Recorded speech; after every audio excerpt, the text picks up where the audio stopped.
It is Wednesday, my dudes, which means it is time for another first thoughts and initial impressions video for Epic 7.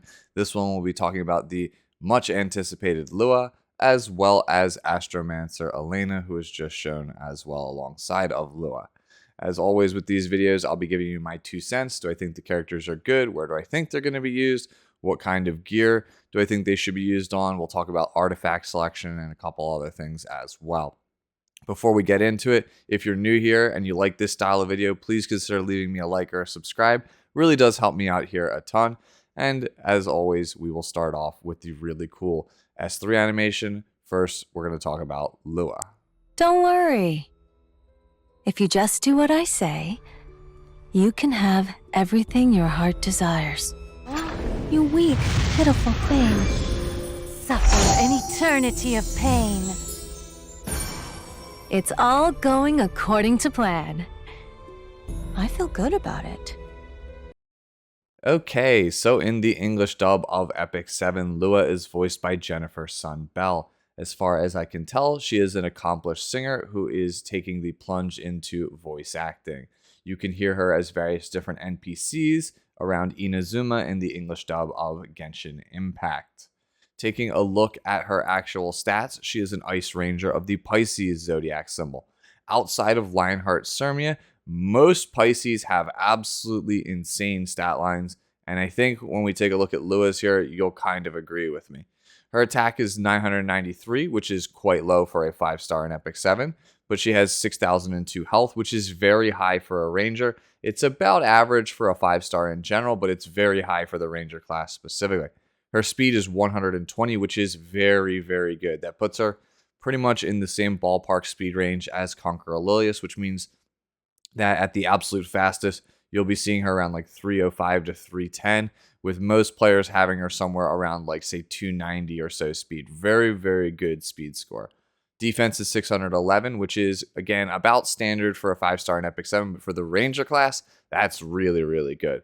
Critical hit chance is 15%. Critical hit damage is 150%, dual attack chance is 5%, and of course, no starting effectiveness or effect resistance. Imprint release is critical hit chance for the backline as well as the top character, and the imprint concentration is effectiveness. Probably do want some imprints on this character. The effectiveness kind of is a tip-off that this is supposed to be a supporter and or an opener. The speed stat really kind of solidifies that as well. So if you want dupes of her, it will help gearing her, but it's not crazy mandatory. It's not like as important as a character like, say, Edward Elric, where he has that critical hit chance. Now let's take a look at the skills, starting with the S2 Butterfly Reverie. You acquire 2 souls upon use, and it has a 4-turn cooldown. Note that only the damage is increased on Malagoras for this move. You don't actually reduce the cooldown on it, which is pretty good because I don't really think this is going to be a damage dealer, which means that she's a character that only needs a light amount of Malagora investment. So if you've been starved or strapped for Malagoras, this character is definitely one that I think is going to be very light on the investment front. Taking a look at the actual skill, attacks the enemy with light, dispelling 2 buffs before putting them to sleep for 1 turn, grants an extra turn to the caster. Already a pretty solid S2 in its own right. You are going to essentially sleep a single target and remove 2 buffs from them. That is already, again, a pretty good S2 in my opinion. But the fact that it has an extra turn stapled onto it means that it's more of a fire and forget skill. Not really a reason to not use this move off cooldown unless you're playing against Bunny Dominiel. It's just really good because it just has a free extra turn baked into it. Why? I could only guess. I have no idea why the move just has an extra turn baked into it. It just means that this is kind of like an extension of the character's S3 for the most part, because you're going to always just use this to open a fight and go right into the S3. So again, really good S2 largely because of that extra turn, but even then, playing intelligently with a sleep on a character is still very powerful in its own right. Taking a look at the S3, it is Sweet Talk. You acquire 2 souls upon use, and it has a 4 to 5 turn cooldown depending on Malagora. This one is a non-attack skill. It dispels 1 buff from all enemies before increasing skill cooldowns by 1 turn and inflicting Beguile. It then increases the speed of all allies for 2 turns. Beguile is a unique debuff. At the end of the turn, deals additional damage to all allies of the target, except for the target equivalent to 10% of their respective max health. Beguile effect applies to heroes only and is dispelled once the effect is activated. This is a fancy way of saying, essentially, Whoever you attack, if they have the Beguile debuff on them, everyone else on the team will take the 10% damage except for the person you targeted. And then that will dispel from all of those characters. So essentially you single out a specific target and the rest of the team around them is taking that bonus damage. It's a nice little, I guess, flavorful debuff. It doesn't really, I think, attribute to what makes the character great. I think Lua is a very powerful character and will probably see a ton of play, largely because it is a very fast character. 120 speed with all that bulk is just going to be a very, very, very good combination. You're going to see her at like 290, maybe 300 speed for the most part. And she's going to be fairly tanky as well, probably like somewhere between like 15 to 18k HP with pretty good defense. Those are great stats, I think, for this character to end up having. So for a turn 1 opener, she is surprisingly bulky. Like, again, she's going to be akin to Conqueror Lilius in terms of speed as well as bulk. Now, going back here to Sweet Talk, the fact that this dispels 1 buff from all enemies before increasing the skill cooldowns of all enemies by 1 turn is massive. I don't think I can understate how powerful this actually is. At this point, immunity feels like it's a joke of a set because everything just kind of goes through it. And resetting skill cooldowns right now in the current meta is very, very, very good. Faithless Lidica has made a huge resurgence in the higher tiers of World Arena at the moment. And it's, kind of twofold. One, because of Commander Pavel. She is an enabler for Commander Pavel, and a lot of people like that Cleave style strategy. So that's one reason.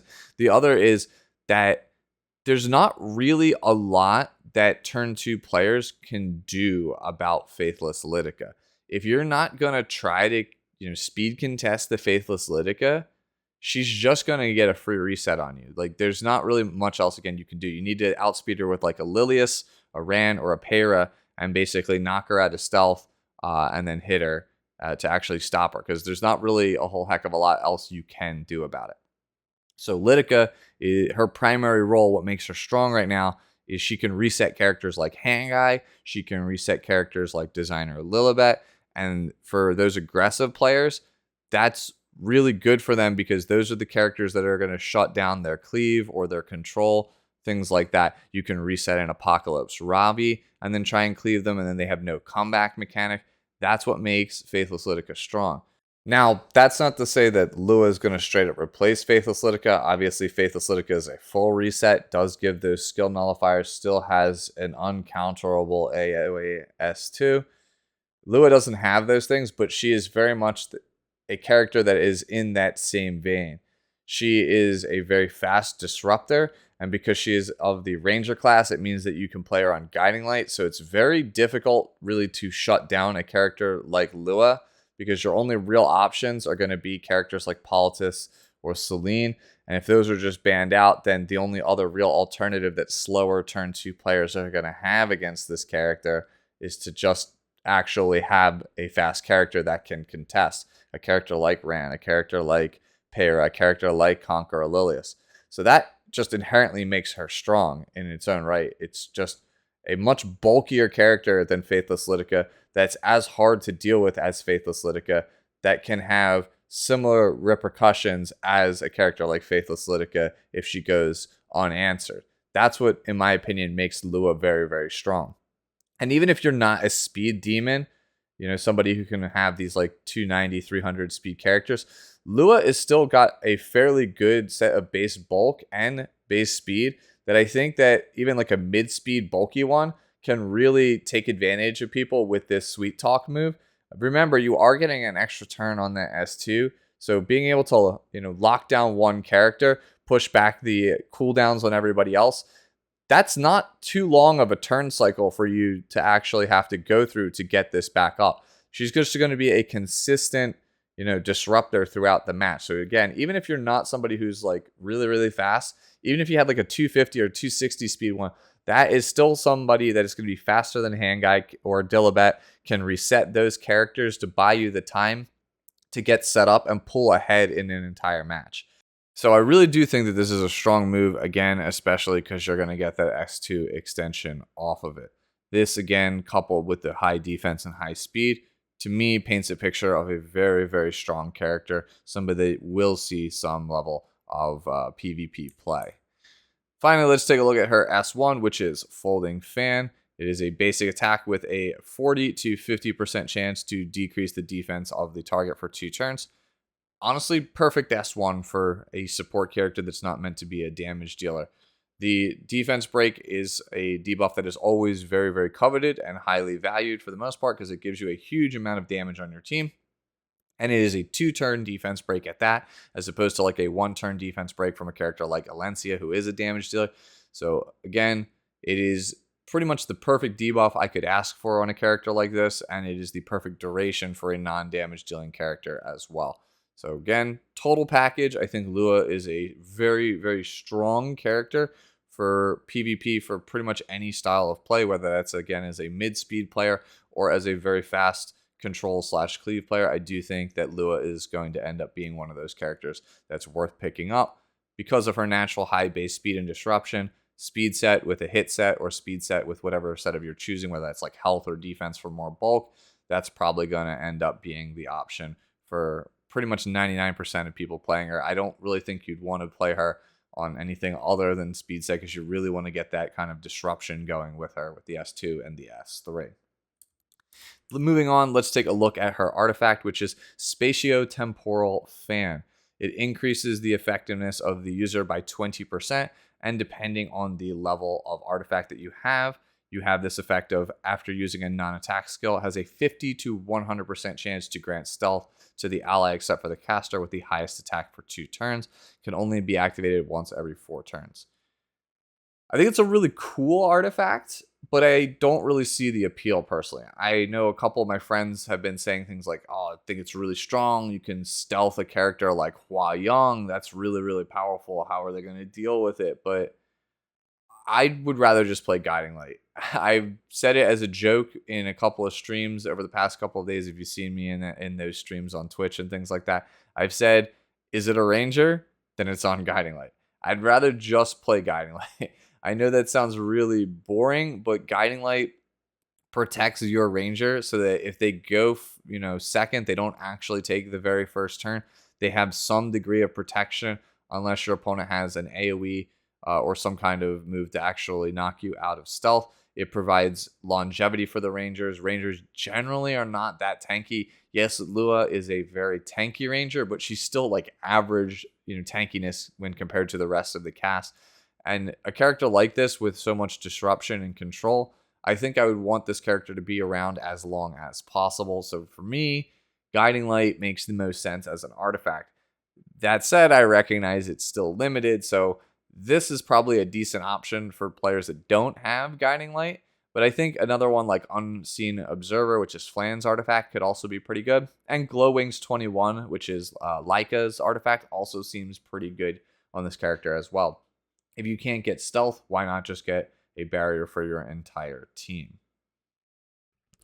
All right, moving on from Lua, let's talk about Astromancer Elena. When I speak, you listen.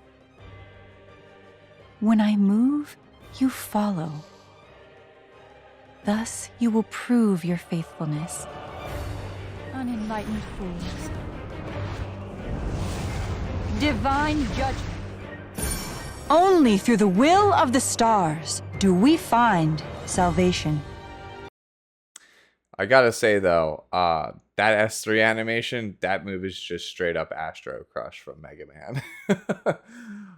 Yeah. So in the English dub of Epic 7, Astromancer Elena, as well as Elena, is voiced by Serena Fiallo, who you may recognize as the voice of Lilius, as well as Conqueror Lilius. That is something that kind of baffles people, I feel like, the first time they realize that, because everyone loves Conqueror Lilius's voice, but nobody likes Elena's voice, and they're the same voice.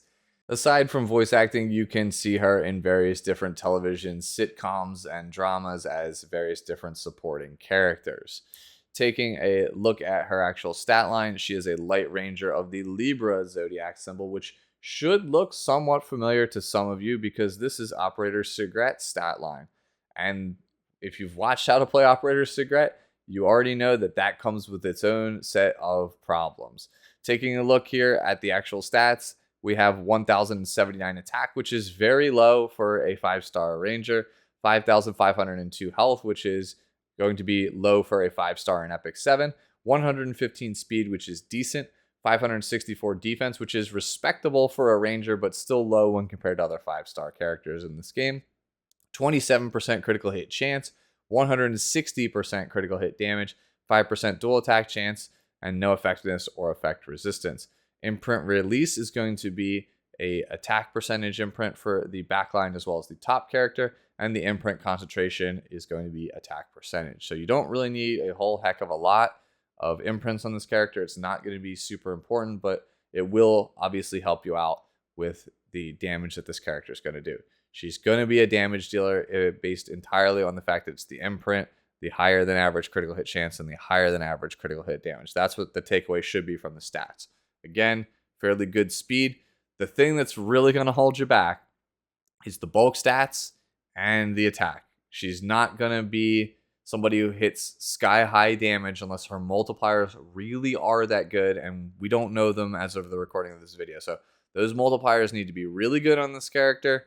Otherwise, she's going to have a very similar situation to Operator Segret, where she's going to fall flat unless you have absolutely insane gear. So do keep that in mind when we talk about this character, that the character probably is going to need like unreal levels of gear to be actually very, very good with this stat line. Moving on to the actual skills, we have her S3, which is Enraged Star's Retribution. You acquire 3 souls upon use, and it has a 4 to 5 turn cooldown depending on Malagora.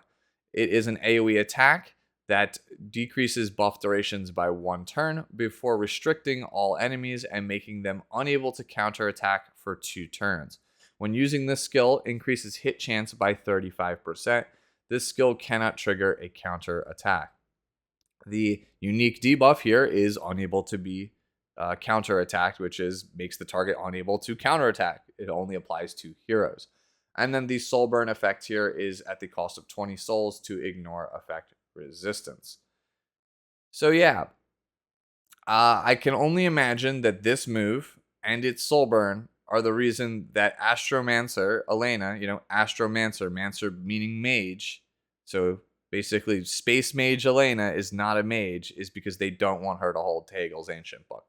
Because this move would be ridiculous when you combine it with Tehel's Ancient Book.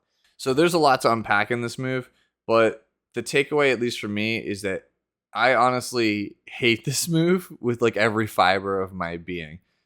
This move feels like it's specifically designed to hose all the problems that turn 1 players have in this game. So if you can't outspeed Cleave players or very fast players, the general strategy for how to beat them is to either tank up and beat them with counterattacks, or use characters that try to use combat readiness pushes to cut in front of their second or their third character, so that way you can get an advantage that way. This move restricts your whole team, which completely shuts down that CR pushing mechanic, that CR pushing strategy, and then makes all of them unable to counterattack for 2 turns. So that turns off that strategy. On top of that, this move has 35% hit chance, which means that it stops characters like Violet. So yeah, basically this move tries to essentially counter every problem that aggro players have right now. And I hate that. So one of the ways you could actually deal with it would be to just have a high ER team. And that is also negated by the fact that the soul burn ignores ER. And then on top of that, you would need a book. She's not going to be a mage that can hold book, but you're going to bring her with a book. Let's be real here. You're going to bring her with your Politis or whatever have you. So that way you can use this and ignore the effect resistance and reap all the benefits from it. So yeah, I really dislike this, S3 a lot. It basically makes me dislike this character a lot, because this is pretty much the way I play the game, or I prefer to play the game against Cleave players. This completely hoses it. So for me, this is going to be a character that's going to be a must ban for me, not necessarily a must pull. This is a character, I feel like, just based on the S3 that you're going to want to pull if you are an aggressive player. If you are somebody that likes to win fast, you like to cleave, you like to play control, then this is going to be a character for you because it shuts off a lot of the things that probably frustrate you, like Violet, Rem, Shu, things like that. Honestly, I could see even like aggro players, people that aren't just wholly dedicated to cleave, where they might have like an Arius holder and just have very fast characters and are trying to win in an aggressive manner. This character could still be pretty good for you. Pretty good fifth pick against, again, those kind of teams where it's like, they are playing Shu plus insert other character here. Maybe they have Shu plus Violet and they're playing like DN and, Raz as their other characters. A character like Elena would be pretty good there because you can kind of sidestep all of the BS. Maybe they went Belly and Shu. That's another way because this cannot counterattack. It does shut off Elbrus Ritual Sword and other effects. We have that confirmation from the pinned comment on Elena's video. So, yeah, really, really strong S3. Thankfully, the cannot counterattack in debuff is able to be cleansed by characters like DN or like a Destina. So it is possible. It's not a complete lights out if you get hit by this, but it's still very, very strong when you consider how good it's going to end up being with cleave players. If Elena takes the first turn or very close to the first turn, your windows for winning that game are much, much smaller. So I feel like in the same way that all the cleave players ban Bellion, I feel like a lot of the turn 2 players are going to probably ban Elena, especially if you're a dedicated Banshee gamer. This is like the bane of your existence. I'm honestly surprised that they made this character with this move because, again, most people who don't have speed gear have basically resorted to the Banshee, gamer life. They play a lot of lifesteal characters, a lot of destruction bruisers, a lot of counter characters because they don't want to have to deal with the level of RNG that comes from being a Wyvern gamer. You need a lot of high speed gear, and getting high speed gear is a lot harder than getting just good pieces on the various different Banshee sets. So again, this just feels like I don't want to say a slap in the face to the Banshee gamer life, but it really doesn't. I really don't think it's a good look. On the fact that it also decreases buff durations on top of all this, like immunity was one of the things that helped out that playstyle. That would have given it some counterplay because now you would need to have a book and then you would need to have some other setup character to make Elena work. Like, you shouldn't just get it all at once. So yeah, if it's not obvious, I really, again, dislike this character. I really don't know why they made this skill the way it is. It's honestly, it's not broken. It's just a little bit frustrating and a little bit disappointing to see it because when it goes off, it's going to create some major feels bads because it feels like you just made a character that is there to counter like a good chunk of the player base that is not cleave players. Next up is her S2 passive, Disciple of the Stars. After an ally, except for the caster attacks, when the target is unable to counterattack, activates Worship Me. Worship Me can only be activated every 3 to 4 turns depending on Malagora. So, Worship Me here, you acquire 10 souls and it increases the combat readiness of all allies by 15%. Yeah, it's basically a Sasha Thanes, like a mini Sasha Thanes, or like an unseen observer kind of deal. This is everything that Cleave players want. They literally just want more speed and more souls. So if you're playing a Cleave, team, then yeah, by all means, this Elena does exactly what you want. This passive gives you everything you want. After Elena basically uses her S3, whoever is kind of bringing up the rear behind her is just going to keep powering the team. Maybe a Watcher Shuri, for example. Watcher Shuri is going to kill another character after this. There's no chance of a counterattack. You're going to get your Disciple of the Stars combat readiness push. You're going to get your Sasha combat readiness push. You're going to get your souls, so that way you can soul burn whoever is coming back around. Maybe it's a green Sid, for example, is now coming back around, and you can just soul burn him. Maybe it's like, I don't know, maybe you have Spectre in the back. It does everything, again, that an aggressive player would actually want. And then finally is the S1 here, Melody of Damnation. Attacks the enemy with a punishing melody. When the target is a debuff, increases damage dealt. Probably a pretty strong S1. Can't really tell without the damage multipliers, but traditionally moves that hit harder based on the target having a debuff are pretty good. For example, take a look at Spectre Tenebria's S3. Obviously, very, very strong move overall. So this is probably, again, going to be a pretty good S1. As far as playability, sets, artifacts, all that stuff, obviously, if the character is going to see play, obviously my disdain for the S3 should have made that very, very apparent. For sets, probably going to end up being a speed set only style of character because she's got to go fast so that way she can jump out ahead of these slower counter set characters and kind of hose them. Artifacts, probably going to be Guiding Light. She's got the same issues as Operator Cigarette in terms of survivability and low damage, so she's probably going to need a plus 30 Guiding Light, I feel like, in order for her to realistically get to her first turn safely, in order for her to actually have the most amount of damage as well, because Guiding Light does give a fairly decent chunk of attack. She's going to end up needing all of that. I don't really know what else you would play her on. Maybe Sashay herself, like she can hold Sashay instead of Watcher Shuri, for example. She's another ranger that can hold it for Cleave players.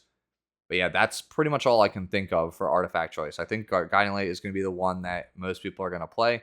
And that kind of stinks because Lua probably also wants to be on Guiding Light, and Operator Cigarette wants to be on Guiding Light, and Landy wants to be on Guiding Light, and all these characters, Faithless Lytica wants to be on Guiding Light. There's just not enough Guiding Lights to go around because it's limited. Honestly, I wish Guiding Light was not limited. It's actually starting to become a problem because as more Rangers are starting to come out, Commander Pavel's another one, needs Guiding Light. We're just in this issue where there's just too many good Rangers, and the Ranger artifact pool can't really support them all because Guiding Light is the only one that realistically lets most of these people play the actual game. So, yeah, if you've got a Guiding Light laying around and you're a Cleave player, Astromancer Elena feels like a great pickup for you. But for everyone else, like I said with Commander Pavel, it's a Cleave character. If you're not Kana, you probably don't need it. If you're really looking for a strong counterpick character to somebody like Rem, Violet, Shu, maybe then she could be a decent pickup for you standard players. But again, this to me screams a character that is designed to hose standard players. So that's going to be it for the video. Hopefully you all enjoyed my 2 cents. If I'm wrong or you disagree with anything or I missed anything, please let me know down in the comments below. And also let me know what other style of videos or guides you'd like to see from me. I am currently working on another how to play video. This one's going to be for Inferno Kawazu. Don't really know when I'll be able to get that one out, but hopefully it shouldn't be too much longer. As always, enjoy the rest of your day, the rest of your week, and I'll catch you all in the next one. Later now.